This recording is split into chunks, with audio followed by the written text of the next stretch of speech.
আসসালামু আলাইকুম বন্ধুরা, সবাই কেমন আছেন? দেশ এবং প্রবাস যে যেখান থেকে আমার এই ভিডিওটি দেখছেন, সবাইকে আন্তরিক শুভেচ্ছা ও অভিনন্দন। সেই সাথে পবিত্র ঈদুল আজহার অগ্রিম শুভেচ্ছা, ঈদ মোবারক। আজ আপনাদের মাঝে নতুন আর একটি ভিডিও নিয়ে হাজির হলাম। এটা নবীনগর থেকে পাটুরিয়া ফেরিঘাট পর্যন্ত ভিডিওটি করা। সম্পূর্ণ ভিডিওটি দেখতে আমাদের সাথে থাকুন। বারোবাড়িয়া ব্রিজ থেকে এই ভিডিওটি শুরু করছি।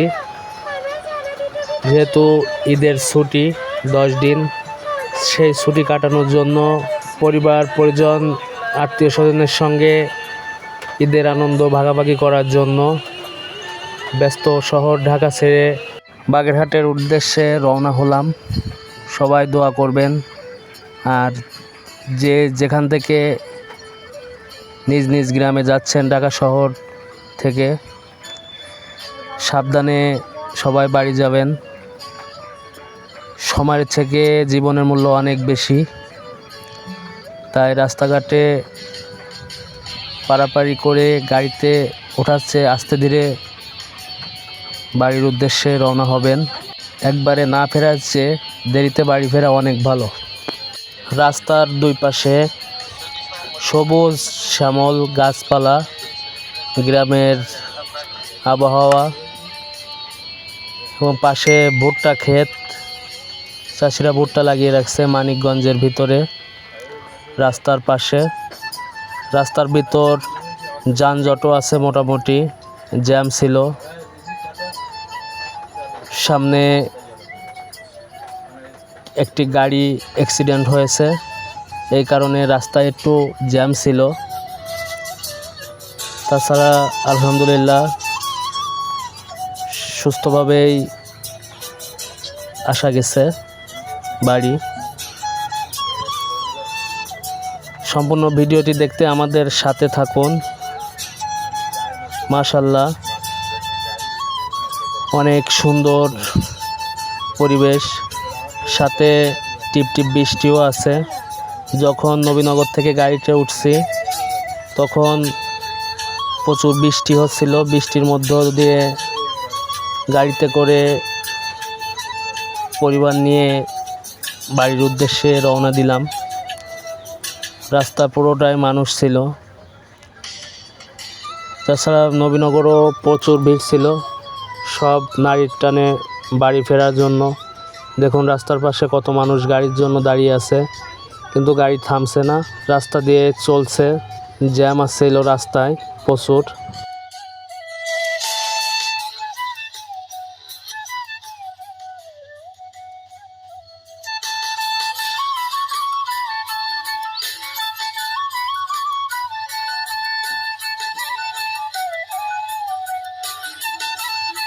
ফাঁকা মাঠের পাশ দিয়ে রাস্তা, সামনে ইটের ভাটা, তাছাড়া বাঁশবাগান পাশেই। মনোরম পরিবেশ, কতই না সুন্দর লাগে। যারা গ্রামে থাকেন তারা ভালো জানেন, আর যারা শহরে থাকে তারা এটা বুঝবে না। যারা ঢাকার স্থানীয়, গ্রামের আনন্দটা অন্যরকম। মাশাআল্লাহ, এদিকে বৃষ্টি একটু কম হয়েছে, কিন্তু নবীনগর ঢাকার ভিতর একটু বৃষ্টি হয়েছে।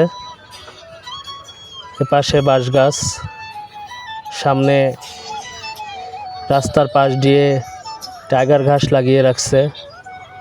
অনেক বড় ভুট্টা ক্ষেত, অনেক সুন্দর লাগে। দেখুন বিস্তীর্ণ এলাকা জুড়ে ভুট্টা ক্ষেত, ভুট্টা আছে, পাট গাছ আছে। এখান থেকে জ্যাম শুরু হয়েছে। সামনে একটি ট্রাক অ্যাক্সিডেন্ট করছে, সেজন্য গাড়ি একটু ধীর গতিতে চলতেছে। অবশেষে পুলিশের গাড়ি আসছিল, গাড়ি আসার পর রাস্তা ক্লিয়ার করছে। রাস্তার ভিতর হাইওয়ে রোডে পুলিশ দাঁড়ানো আছে, রাস্তার ভিতর জ্যাম। ওভারটেক করতে যে গাড়িগুলো অ্যাক্সিডেন্ট করে। দেখুন সামনে কতটা এরিয়া জুড়ে জ্যাম, সামনে যতদূর দেখা যাচ্ছে পুরোটাই জ্যাম। মানুষ এই ঈদের সময় অনেক দুর্ঘটনা হয়। পরিবারের সাথে ঈদ করার জন্য যারা যায় অনেকের আনন্দে ঈদ কাটে, আর অনেকের দুঃখ কষ্টের মধ্য দিয়ে ঈদ কাটে। যাদের দুর্ঘটনার শিকার হয় যারা, আল্লাহ সবাইকে সহি সালামতে বাড়ি পৌঁছে দিক এই আশা করি। অবশেষে জামগুলো ঠেলে আমরা ঘাটের চলে আসলাম। বীরশ্রেষ্ঠ মতিউর রহমান এই ফেরিতে উঠছি আমরা যখন উঠছি ফেরি থেকে গাড়ি আনলোড হচ্ছিল। পরবর্তীতে ফেরিতে আর গাড়ি উঠতে পারে নাই, শুধু মানুষ আর মানুষ। ফেরিতে ওঠার জন্য কত মানুষ দাঁড়িয়ে আছে, আর এই ফেরিটি ঘাটে এসে ভিড়ছে গাড়ি আনলোড করার জন্য, লোড আনলোড করার জন্য।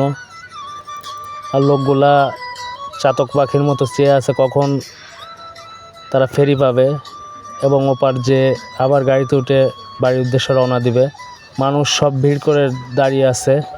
ফেরিঘাট লঞ্চ ঘাট দুটাতেই প্রচুর পরিমাণে লোকের ভিড়। যারা লঞ্চ পাচ্ছে না তারা ঘুরে আবার ফেরিতে আসছে ফেরিতে ওঠার জন্য। লঞ্চ ফেরি 40 টাকা করে টিকিট, জনপ্রতি 40 টাকা করে টিকিট কেটে তারপর ওঠা লাগছে। বীরশ্রেষ্ঠ মতিউর রহমান এই ফেরিতে আমরা উঠছি। সামনে এটি লঞ্চ ঘাট, দুইটি লঞ্চ লোড হয়ে গেছে, আরেকটি ঘাটে ভিড়তেছে লোক নেওয়ার জন্য। আজ চলে যাচ্ছি কিন্তু যাচ্ছি না। পরবর্তী নতুন আরেকটি ভিডিও নিয়ে আপনাদের মাঝে হাজির হব। সেই পর্যন্ত সবাই ভালো থাকবেন। আজ এ পর্যন্তই। ধন্যবাদ সবাইকে।